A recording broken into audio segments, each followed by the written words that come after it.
Sankranti hi hello welcome to my channel Sravanthi official అండి. నేనైతే సంక్రాంతి స్పెషల్గా అరిసెలు వండుతున్నానండి. అరిసెలు ఎందుకంటే నేను ఎప్పటి నుండో ప్రతి సంక్రాంతికి అనుకుంటాను అరిసెలు చేద్దామని, కానీ భయం వేసి చేయలేకపోతున్నాం. మా అమ్మగారు అయితే చాలా వెరైటీస్ చేశారండి పిండి వంటలు. అమ్మ కూడా అరిసెలు చేయలేరు, సో నేను ఫస్ట్ టైం ట్రై చేశాను. 1 కేజీ పిండికి మాత్రమే చేశానండి, అయిపోయింది.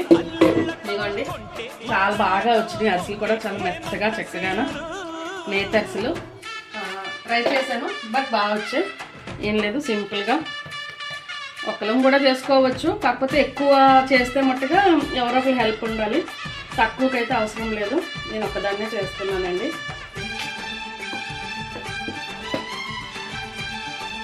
ఇలా చేసుకున్న అరిసెంతా ఎక్సెస్ ఆయిల్ అంతా కూడా ఇలా తీసేయాలి. మన దగ్గర అరిసెలు చేసే ఎక్విప్మెంట్స్ ఏం లేవు కదండి, ఉన్న దాంట్లోనే చక్కగా చేసుకుంటున్నాను. అదనమాట. ఫ్లేమ్ మీడియం టు స్లోలో పెట్టుకొని ఒక్కొక్కటిగా వేపుకుంటే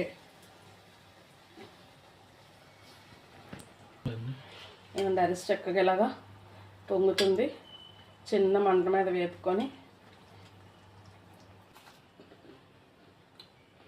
చాలా బాగా వచ్చాయండి అరిసెలు. మీరు కూడా ట్రై చేయండి. మా వీడియో కనుక మీకు నచ్చినట్టయితే లైక్ చేయండి, షేర్ చేయండి. చాలా బాగా వచ్చాయండి నేతి అరిసెలు. సారీ అండి, వీడియోస్ రావడం లేట్ అవుతుంది కొంచెం. ఇక్కడ నుంచి అన్నీ కూడా చేస్తాను. ఇవ్వండి, ఫస్ట్ టైం చేస్తాను, చాలా బాగా చేస్తాను అన్నారు. అమ్మాయికి పంపించాను ఆల్రెడీ. మీరు కూడా ట్రై చేయండి, బాగుంటాయి. Thank you.